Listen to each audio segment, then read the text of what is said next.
Assalamualaikum warahmatullahi wabarakatuh. Salam sejahtera untuk kita semua. Dewan juri yang terhormat, tim oposisi yang kami banggakan, serta para hadirin yang kami hormati. Di sini kami dari SMA Unggulan CT Arsa Foundation Sukoharjo selaku tim pemerintah yang akan mendukung penuh mosi pada perdebatan kali ini. Dengan saya, Asyifa Rusla Putri, selaku pembicara pertama dengan rekan-rekan saya. Saya Afrul Soraya sebagai pembicara kedua. Saya Muhammad Setia Syauqi sebagai pembicara ketiga. Baik, langsung saja kita mulai.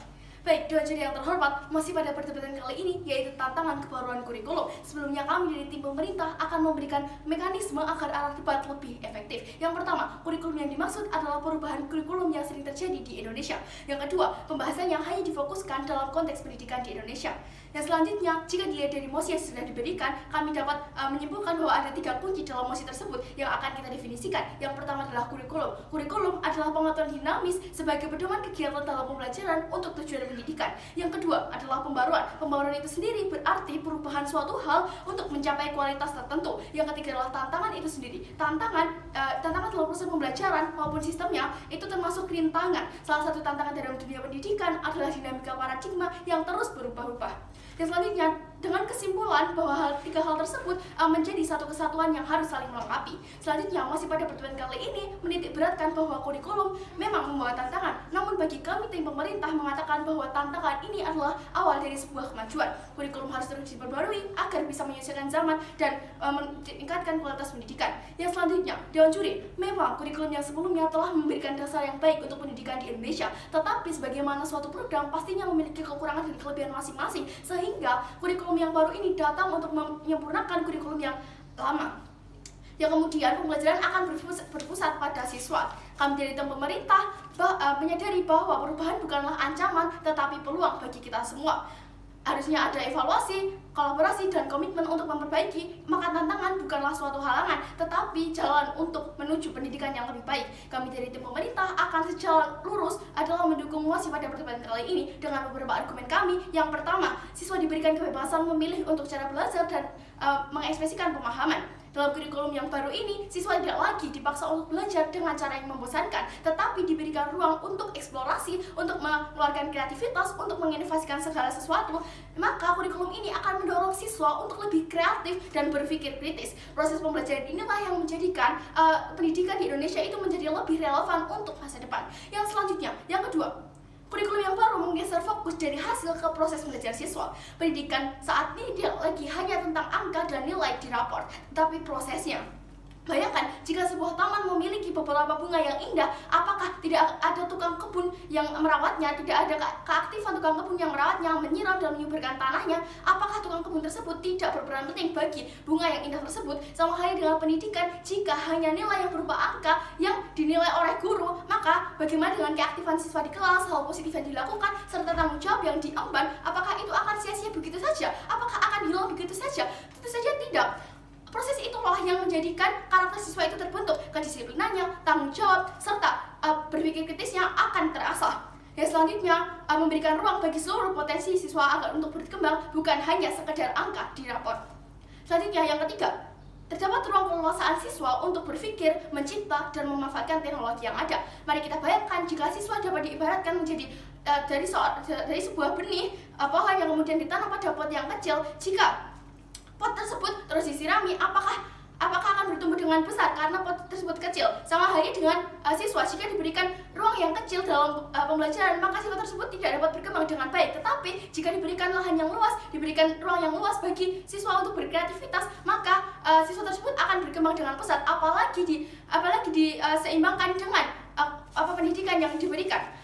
Selanjutnya adalah tanpa ruang eksplorasi, siswa hanyalah penonton arus inovasi. Kebebasan berpikir dan teknologi bukanlah suatu kemewahan, tetapi syarat untuk pendidikan yang lebih maju. Dewan juri yang terhormat, perubahan kurikulum bukanlah suatu pilihan, tetapi kebutuhan untuk menjawab tantangan dari kebaruan kurikulum ini sendiri. Kami percaya bahwa pemerintah sudah menyiapkan beberapa evaluasi secara berkala dan program pendukung untuk menutup kendala dari kurikulum yang baru ini. Dalam sistem demokrasi di Indonesia, pastinya akan memberikan kritik dan saran kepada pemerintah terhadap kekurangan suatu program. Maka inilah bukan halangan, tetapi sumber dari perbaikan agar kurikulum akan terus berkembang. Selanjutnya, karena itulah kami sebagai tim pemerintah akan mendukung mosi ini dengan keyakinan bahwasanya tantangan kebaruan kurikulum bukanlah suatu halangan, tetapi peluang besar bagi kami dan kemajuan pendidikan bangsa yang lebih baik. Terima kasih. Baik, rekan saya sebelumnya telah menjelaskan bagaimana kurikulum yang baru membawa semangat perubahan dan kebebasan dalam belajar. Namun saya menyadari barangkali penjelasan itu masih terkesan terlalu ideal dan belum sepenuhnya menyentuh kekhawatiran yang sering muncul di lapangan, terutama soal kesiapan guru, kesenjangan akses teknologi, dan tantangan penerapan di daerah. Lalu jika kebaruan kurikulum, khususnya kurikulum merdeka ini ditolak atau dipandang sebelah mata hanya karena dianggap terlalu cepat, membingungkan, dan belum merata, saya jelas akan menolak pernyataan tersebut, karena saya rasa justru dengan adanya tantangan-tantangan itulah yang menjadi tanda bahwa kita sedang bergerak maju. Kami tetap akan meyakini bahwa kurikulum baru bukan masalah yang harus ditolak, melainkan sistem yang harus terus diperbaiki dengan pendekatan yang bertahap dan inklusif. Seperti yang sudah saya sampaikan di awal, bahwa setiap perubahan pasti akan mengalami tantangan, pasti akan ada tantangan. Tapi mari kita jangan selalu melihat tantangan itu dari sisi negatifnya saja. Mari kita juga lihat sisi positifnya dari tantangan tersebut. Yang pertama, adanya tantangan bukan berarti kurikulum itu gagal. Kami tidak pernah menutup mata bahwa setiap perubahan pasti menimbulkan keresahan, terutama bagi para guru yang harus menyesuaikan metode mengajar, dan juga siswa yang harus mulai belajar dengan pendekatan yang baru. Namun mari kita pahami bersama sekali lagi bahwa tantangan bukanlah kegagalan, sebaliknya tantangan adalah bukti bahwa ada hal yang sedang dibenahi. Nah, kurikulum merdeka ini muncul sebagai jawaban atas keterbatasan dari kurikulum sebelumnya, yaitu kurikulum 2013 yang terlalu menekankan pada capaian kognitif dan hafalan. Hari ini kita sudah mulai menyadari bahwa siswa tidak bisa lagi dibentuk hanya untuk mengerjakan soal ujian saja, tapi mereka juga harus dibekali dengan kemampuan berpikir kritis, berkolaborasi, dan mencipta. Lalu, apakah itu semua bisa langsung tercapai dengan instan? Tentu tidak, tapi kurikulum ini adalah langkah awal yang harus kita ambil. Kedua, pemerintah tidak lepas tangan, dukungannya nyata dan sudah dijalankan. Mungkin tim oposisi akan bertanya, bagaimana jika gurunya belum siap? Nah, maka kami akan menjawab dengan tegas. Guru tidak akan kami biarkan untuk berjuang sendirian. Saat ini sudah ada platform Merdeka Mengajar yang menyediakan ribuan video pembelajaran, pelatihan mandiri, dan ruang berbagi praktik baik antar guru. Ada juga program guru penggerak yang kini sudah menjangkau puluhan ribu guru di berbagai daerah, dan ada pendampingan di tingkat satuan pendidikan. Contoh konkretnya ada di Kabupaten Banyumas, Jawa Tengah. Banyak guru yang awalnya bingung dengan kurikulum baru ini, tapi setelah mengikuti pelatihan dan aktif di komunitas belajar, mereka kini bahkan bisa menjadi mentor bagi guru-guru yang lain. Ini membuktikan bahwa dengan dukungan yang tepat, tantangan adaptasi sangat-sangat mungkin untuk diatasi.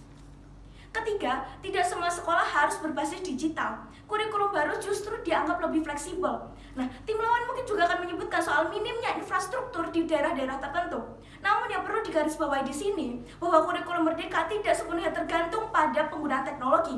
Faktanya, sekolah sangat bisa mengembangkan proyek berbasis potensi lokal. Di SMK Manggarai Timur NTT misalnya, guru dan siswa melaksanakan proyek penguatan profil pelajar Pancasila dengan memanfaatkan tenun lokal, pertanian, dan budaya setempat. Dan semua itu dilakukan tanpa adanya internet cepat maupun gawai yang mahal. Hal ini menunjukkan bahwa kurikulum ini lebih fleksibel, kontekstual, dan memberikan ruang kreativitas sesuai dengan kondisi daerah masing-masing. Yang keempat, kurikulum baru lebih menyentuh esensi belajar. Saya rasa ini adalah hal yang paling penting, karena kurikulum merdeka mengubah cara kita memaknai proses belajar. Jika dulu siswa hanya dituntut untuk menghafal, kini siswa sudah diajak untuk berpikir, menganalisis, dan mencipta. Melalui asesmen formatif, guru bisa menilai proses siswa bukan hanya dari hasil akhirnya saja. Nah, ini berarti perjuangan seorang siswa dalam memahami pelajaran, mengulang, atau bahkan gagal sekalipun akan tetap dihargai. Karena kami percaya pendidikan seharusnya tidak hanya mengerjakan nilai, tapi juga membentuk karakter dan kemampuan hidup. Nah, kurikulum baru inilah yang menawarkan hal tersebut. Artinya, kurikulum sangat mungkin untuk berubah karena dunia juga berubah. Dewan juri dan hadirin sekalian, perubahan kurikulum adalah keniscayaan. Karena dunia juga terus berubah. Tidak ada sistem maupun kurikulum yang sempurna sejak awal dibuatnya. Tapi perubahannya yang disiapkan dengan niat baik dan dukungan yang nyata sangat layak untuk dijalankan dan diperjuangkan. Kami dari tim pemerintah mendukung adanya kebaruan kurikulum, bukan karena tidak ada tantangan, bukan karena semua tantangannya sudah selesai, tapi karena kami percaya, kami yakin bahwa tantangan hari ini adalah pintu bagi pembelajaran yang lebih relevan, lebih adil, dan lebih bermakna untuk generasi mendatang. Terima kasih. Baik, terima kasih kepada rekan-rekan saya yang telah menyampaikan argumen yang kokoh untuk mendukung MOSI hari ini, yaitu tentang tantangan dari kebaruan sebuah kurikulum. Merangkum apa yang disampaikan oleh rekan saya sebagai pembicara ketiga akan menegaskan kembali bahwa kami dari tim pemerintah sepenuhnya mendukung MOSI. Mari kita bayangkan sebuah benih kecil yang baru saja ditanam. Benih itu harus menghadapi kerasnya tanah, panasnya matahari, dan derasnya hujan sebelum akhirnya tumbuh menjadi pohon yang kuat. Begitu pula dengan pendidikan kita. Kurikulum yang baru ini adalah benih yang sedang berjuang untuk tumbuh, dan tantangan yang ada bukanlah alasan untuk mencabutnya, melainkan justru untuk terus menyiram dan merawatnya. Tim oposisi mungkin akan mengatakan bahwa perubahan kurikulum ini membuat guru dan siswa akan kesulitan untuk beradaptasi. Dewan juri, bukankah adaptasi adalah esensi dari pendidikan ini sendiri?